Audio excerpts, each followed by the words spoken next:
खुरुमजरी मियंग ताबिरी बमयाम पुनमपु तरामना ओक्सरी हौजिक अहानबदा हौजिक फावबगी मरुवेबा पाउ पिजरी तमिलनाडु सिंह निंखाइबदा अंगांग अनि थीबा खंगदना लेरकिबा अदु ngasisu phangdri hairi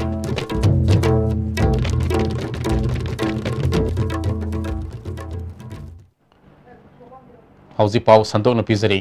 ngarang Tamilong district headquarters manakta singning khaibada angang tares sikiba amadi angang ani thiba khangdana lerakhiba adu ngasisu phangdri mafam aduda Manipur State Disaster Management Authority team gi vice chairman adim pamai amadi State Disaster Response Force na sangsinduna mafam aduda mangkhiba angang ani adu thiba gi thabak sathari thokiba thodok adugi matangda adim pamai na nungaitaba phongdropaga loinena mahakki maikaidagi pangba yaba mateng pangani haiki खंगदबा अंगांग अनि सिगी थीनिंगा के दमकता disaster management authority की site की ना SDRF अखोय पुसनना गाड़ी यौसनना अयुक की ना अखोय थीबा हुमती थबक चथबा हौरे मखोय सिंगसी फंगद्रि फावबा अंगांग सिंगसी फंगद्रि फावबा अखोय मखा ताना थीबा हुमगी थबक से चथखिगनी अदुगा मसीसी थोहलिबसी natural calamity oina thohan mani adubu masi se ekhoina awareness ama leiraga kamai tawraga yumsa kaisa se kamai tawraga ekhoi si safety oigani haibasi awareness yamna thuna disaster management authority rom legina pai khatrabadi hen tholakpagi yabagi thibam chu lei National Disaster Management Authority of India gi Makhada Relief and Disaster Management Amadi Disaster Response Force na sinduna sayol amasub na sathagadaba anisuba phase ki flood and rescue training gi sarukama oina outdoor training omwa nuratel garden gi tamu patapang thokre training adugi matangda State Disaster Response Force ki sub team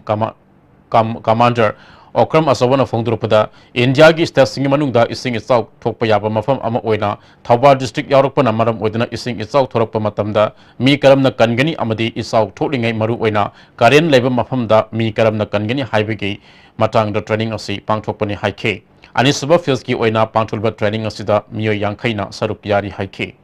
kogi flood prone oiba jaga jingda Manipur su Thawan district se khalakpadagi adumaina kogi mi sanigi training flood rescue training speech ba haujarakpani State Disaster Response Force na hariba thabak si pangthok sabani hauji laiba pangthoi bijida kogi iroiba haitaba miojing kamato kamai na mi kanba yai aibe mi jingna haire haiduna na koina kalumatam da soiga doba technique khangdragadi hai haiduna su kanbanga moidoba soiga doba adum makya aduni taibasi aduga sing ama karel laiba mafamda kamai mato kamna mi thigani lady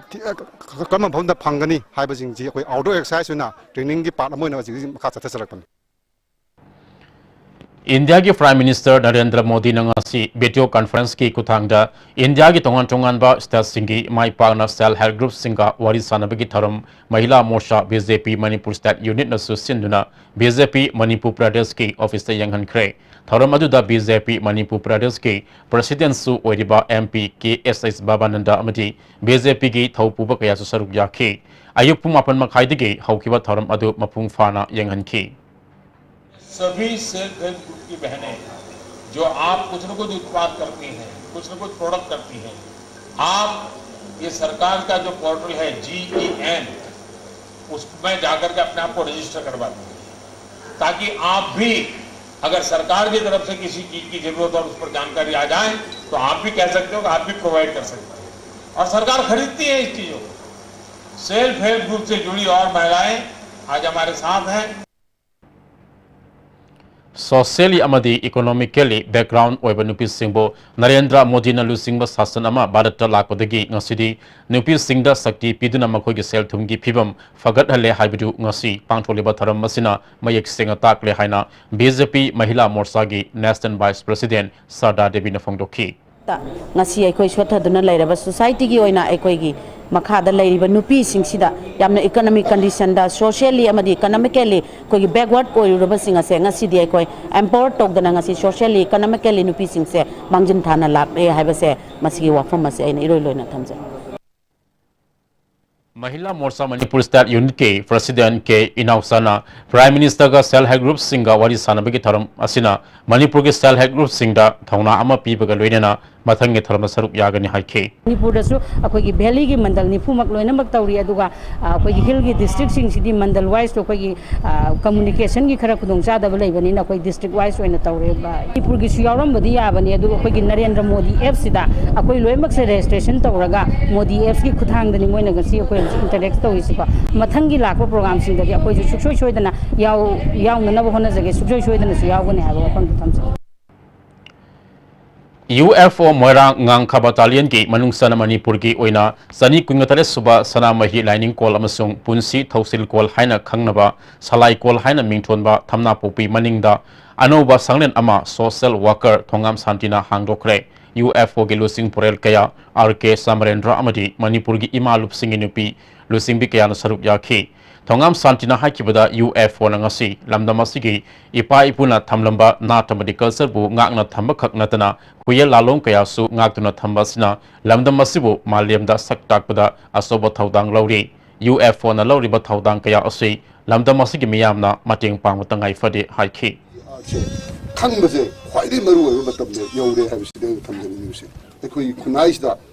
hanagi le koi culture chatla lo sap khagana la tawbi ra puse adukki bade thabai de pinje masida ekoi gi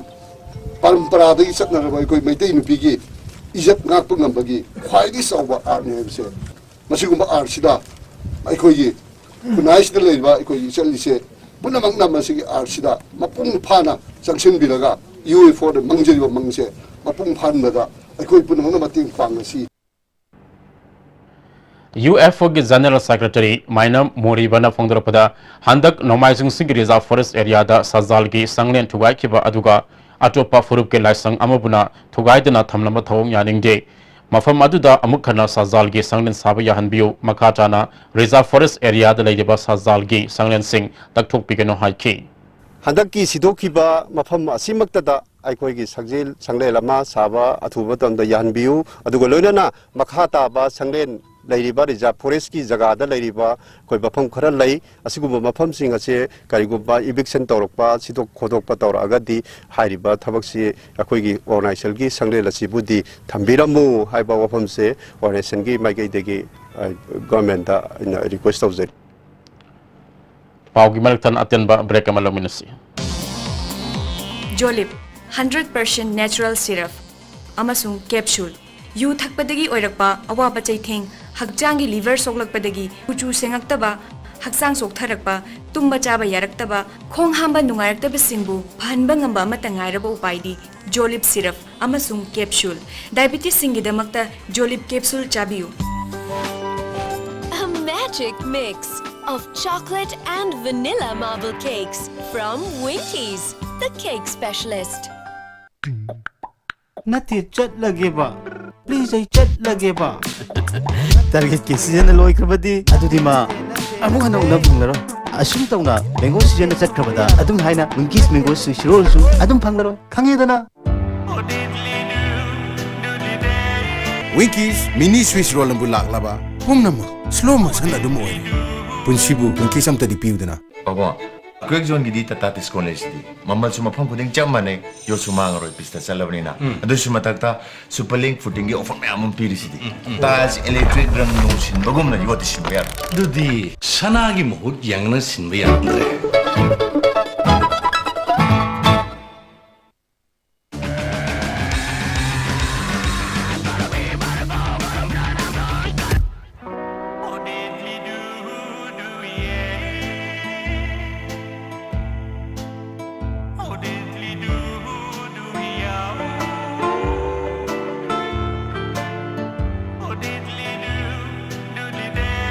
Winkies mini swiss roll ambu laklaba pumnam slow motion adum oi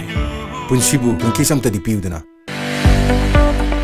Goods and Services Tax GST da register tawiraba taxpayer khuding makna matam chana GSTR 3B monthly return file tawiyu June thagi GSTR 3B return file tawbagi aroiba numiti lakliba July gi tang kundani sale changdana return file tawnabagi damakta All Guwahati High Court Building North AOC Department gi Facilitation Center da lakpiduna return file tawiyu Kanganjariba Department of Taxes Government of Manipur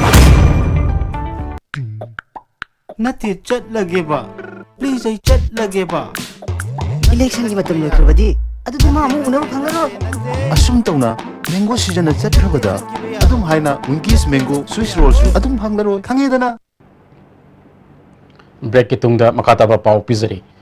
None district ki mafam sing da su akan manong subana maram oiduna lawpham ka ising thumjin kre masina lawmi kaya awaba mayop nare athuba matam da sarkar nam yeng sang biduna lawmi singi mateng pangbiu haina lamdam adom gi lawmi kaya na phongdo narakli Marang July tangka ma thoi degi nong kan na tabdegi law se ising na pampen amasong law lingbagi ay law se loy na mangan kare ado hawdik phau ising si tadri law se pan bazar roy ado na srakan na teng wi bazar ba makai si thuna review District Youth Affairs and Sports Office Imphal East na sinduna ngasidagi Kumalamfak Artificial Turf Ground School taraga ni thoina saruk yaduna sahi tara mari makhagi nupa machagi Imphal East District Level Subrato Mukherjee Football Tournament hokre Tharumasida DYASO Imphal West ki NG Motilal DYASO Imphal East ki Y Boni su saruk yakhi tournament asigi ngasi sane ki ba ahan match ta Poirok Khongjil High School na Eagle High School Nagarambu goal ahum amada Anisuba match ki sane ki bada Bright Career Academy Lamlai na Take Care Public School Taret Khulbo goal ahum amada maiti ba pikre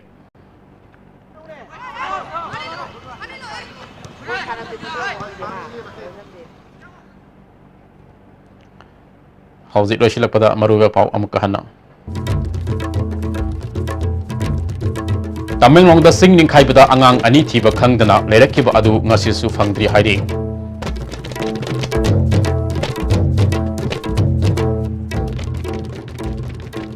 Hauzi fabagi dipi jari ba pau mata ngasi da loijare miyang tabri ba mayang punama kusu amuka hana khudum jari